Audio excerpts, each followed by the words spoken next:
Hello everyone, आज का हमारा टॉपिक है एस्फिक्शियल डेथ्स। तो सबसे पहले हम इसकी डेफिनेशन देखते हैं। Etymology, what is etymology? Means इस वर्ड का मीनिंग क्या है। In asphyxia, A means no and sphyxia means pulse, means no pulse. इसका लिटरल ट्रांसलेशन होता है पल्सलेसनेस। तो इसका कंसेप्ट क्या है, इसका कोर कंसेप्ट क्या है? मीन्स बॉडी में ऐसी कंडीशन अराइज होना जब ऑक्सीजन की कमी हो जाए, तो जिसके कारण जो हमारी बॉडी है वो अनकॉन्शियस हो जाएगी, या फिर लॉन्ग टाइम तक जब ऑक्सीजन डिप्राइव्ड है तो डेथ भी हो सकती है। Means a condition arising when the body is deprived of oxygen leading to unconsciousness और death. Now science of asphyxia. तो what are science of asphyxia? ये जो साइंस होते हैं जनरली हम इनको नॉन स्पेसिफिक साइंस बोलते हैं। क्यों? क्योंकि ये एक एस्फिक्शियल ट्रायड है जिसको हम क्लासिक साइंस भी बोलते हैं। तो ये नॉन स्पेसिफिक क्यों है? क्योंकि इसके अंदर क्या क्या आता है?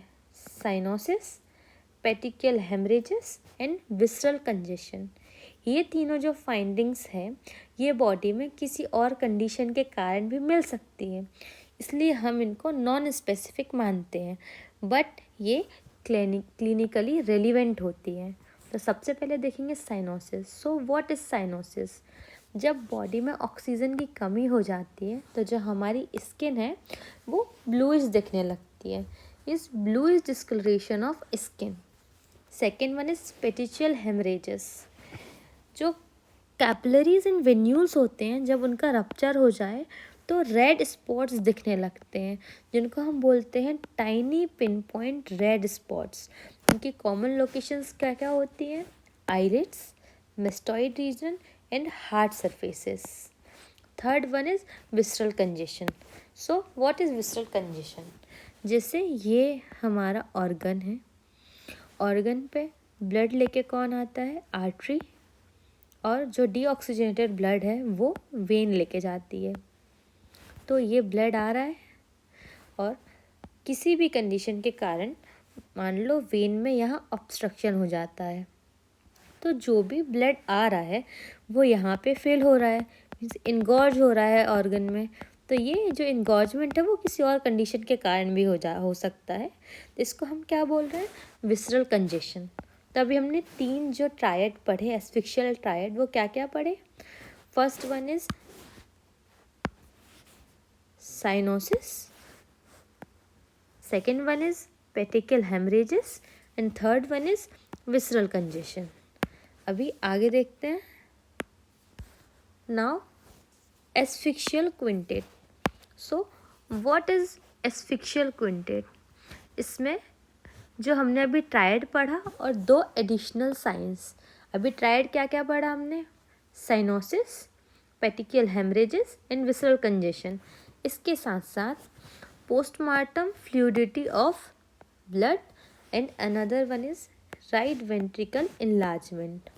तो पोस्टमार्टम फ्लूइडिटी ऑफ ब्लड क्या होता है? नॉर्मली आफ्टर डेथ जो हमारा ब्लड है वो क्लॉट हो जाता है, लेकिन अगर डेथ एस्फिक्शिया के कारण हुई है तो जो ब्लड है वो लिक्विड रहता है डेथ के बाद भी।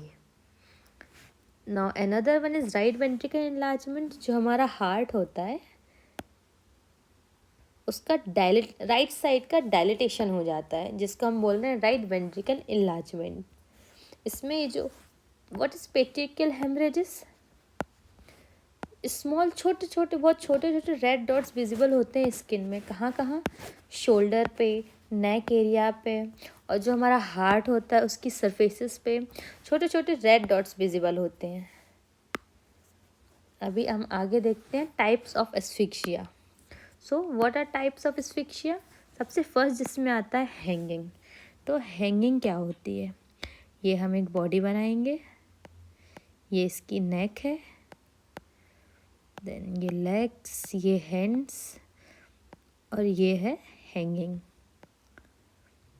तो इसमें क्या दिख रहा है? जो हमारी बॉडी है वो सस्पेंड कर रही है। तो ये बॉडी के वेट के कारण जो नेक है उसका कंप्रेशन हो रहा है, तो हैंगिंग का की फीचर क्या होता है कि इसमें बॉडी का सस्पेंशन होता है।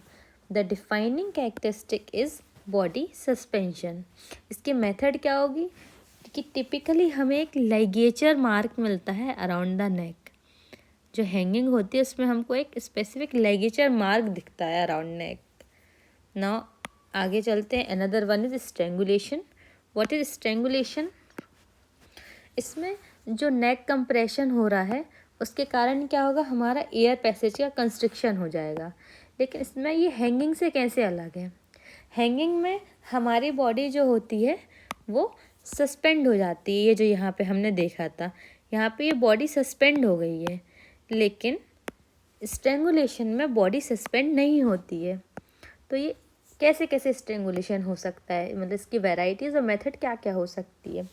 First one is ligature strangulation, means हमने किसी रस्सी से या उस सिमिलर ऑब्जेक्ट से कंस्ट्रिक्शन किया है अराउंड नेक।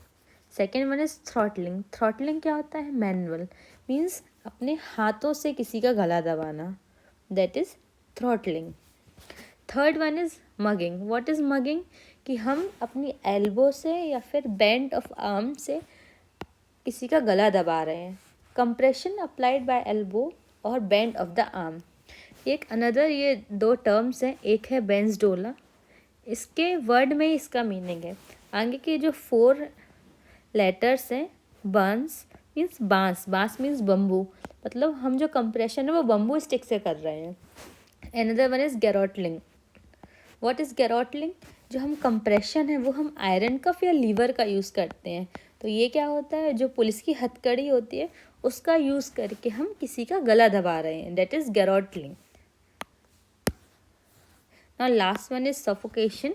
सफोकेशन में ये वो फॉर्म है एस्फिक्सिया का जहाँ कोई भी नेक कंप्रेशन नहीं हो रहा है, means a form of asphyxia where there is no neck compression. तो ये कैसे हो सकता है? इसकी डेफिनेशन में क्या होगा, कोई भी मैकेनिकल ऑब्स्ट्रक्शन हो सकता है जिसके कारण जो पैसेज ऑफ एयर वो ब्लॉक हो जाएगा। तो ये कैसे हो सकता है, ये ऑब्स्ट्रक्शन ये कैसे हो सकता है? जैसे हम कभी खाना खाते खाते बात करते हैं तो जो हमारा फूड है वो ईसोफेगस में ना जाके ट्रैकिया में चला जाए, तो उसको क्या बोलते हैं? चोकिंग। अंदर वन इज स्मोदरिंग। स्मोदरिंग क्या है? जैसे कोई सो रहा है और नींद में किसी ने अचानक से आके उसके मुंह पे तकिया रख दिया और दबा दिया, तो उसका जो एयर पैसेज है वो ब्लॉक हो जाएगा, जिसके कारण वो सफोकेट हो जाएगा। तो ये था सफोकेशन। Now thank you.